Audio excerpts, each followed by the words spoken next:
We don't really mean to be laughing about that, but yes. Oh, she said What'd you wife. say, She wife? said wife instead. That's He why took his I own laughed. life, you know. Okay. Oh, did he? Hung himself in the attic. They tried to hush it up, but of course it got around. He chose his own epitaph? Mhm. You can see it there. It ain't a verse exactly. Why? It's just some notes of music. What is it? Oh, I wouldn't know. It was wrote up in the Boston papers at the time. You guys know what an epitaph is? It's what's engraved on your tombstone.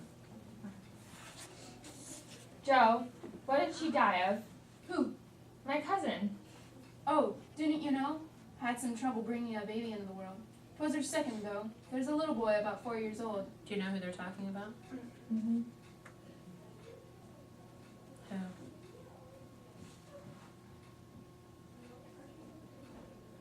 Nobody wants to say it. Okay, I'll say Emily.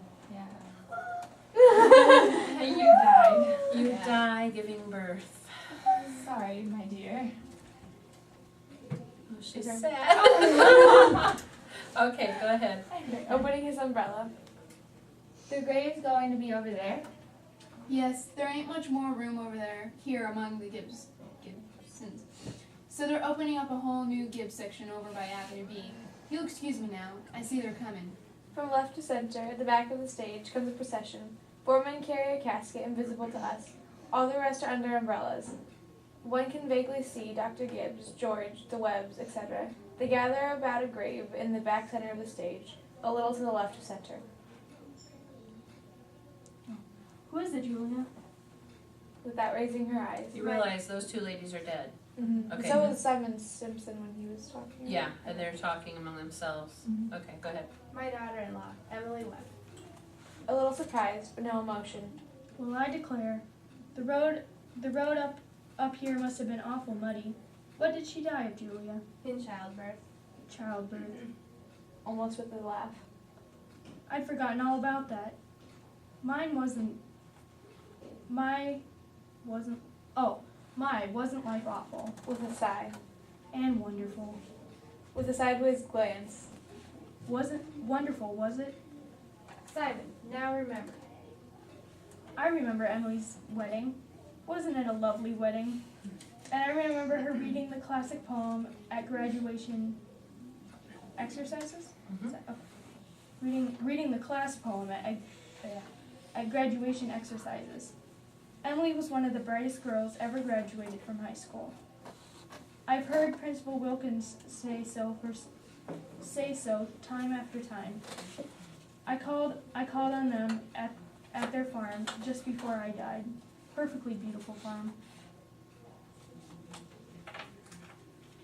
Oh, it's on the same road we lived on. Yep, right smart farm. They subside. The group by the grave starts singing, "Blessed be the tie that binds." I always liked that hymn. I was hoping they'd sing a hymn. Pause. Suddenly, Emily appears from among the umbrellas. She's wearing a white dress. Her hair is down her back and tied by a white ribbon like a little girl. She comes slowly, gazing wonderingly at the dead, a little dazed. She stops halfway and smiles faintly. After looking at the mourners for a moment, she walks slowly to the vacant chair beside Mrs. Gibbs and sits down. To them all, quietly, smiling. Hello. Hello, Emily. Hello, Miss Gibbs. Warmly. Hello, Mother Gibbs. Emily. Hello. With surprise. It's raining. Her eyes drift back to the funeral company. Yes, they'll be gone soon, dear. Just rest yourself. It seems thousands and thousands of years since Papa remembered that was my favorite hymn. Oh, I wish I'd been here a long time. I don't like being new here. How do you do, Mr. Simpson? How do you do, Emily? Emily continues to look about her with a wondering smile. As though to shut out from her mind the thought of the funeral company, she starts speaking to Mrs. Gibbs with a touch of nervousness.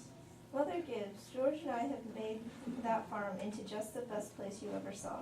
We thought of you all the time. We wanted to show you the new barn and a great long cement drinking fountain for the stock. We bought that out of the money you left us. I did. Don't you remember, Mother Gibbs, the legacy you left us? Why, it was over $350. Yes, Emily. Well, there's a patent device on the drinking fountain so that it never overflows, Mother Gibbs, and it never sinks below a certain mark they have there. It's fine. Her voice trails off, and her eyes return to the funeral group. It won't be the same to George without me, but it's a lovely farm. Suddenly, she looks directly at Mrs. Gibbs. Live people don't understand, do they? No, dear, not very much. They're sort of shut up in little boxes, aren't they?